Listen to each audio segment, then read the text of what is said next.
Hello, hello, hello, hello, hello. Good morning, guys. What's going on? Welcome back to my page. I'm Chosen1444 Healer, and I'm back today with another daily message topic, guys. So today I'm going to get into a topic on what is emotional intelligence, okay?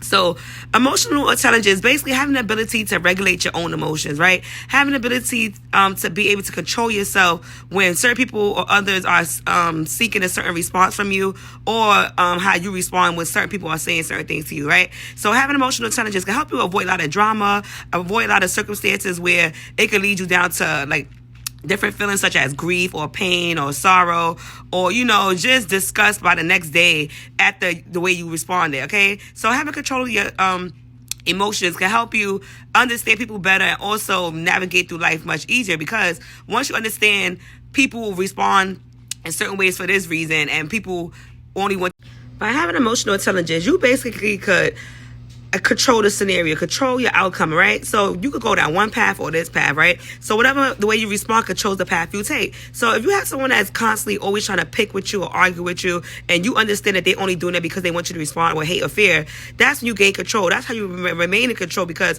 once you understand that this person is doing this to get a certain response out of you, and you have the emotional intelligence to be aware of that, that's when they don't get what they want, and you end up walking away with peace and prosperity. Because why? You didn't fall into the trap, right? So the ways you could do it is basically just, sometimes you got to sit back and think. Not everything is always personal, right? Some people are just there to like antagonize you or nitpick with you because you probably carry yourself in a certain light, or you probably carry yourself as a person that's confident. So people a lot of time want to get you out of that confidence, so they'll constantly try to jab at your confidence, see if this will trigger you, if this will get you to like yell or scream, or like if there's something that you care about. They only use those type of tactics to get you to come down out of that and respond with hate.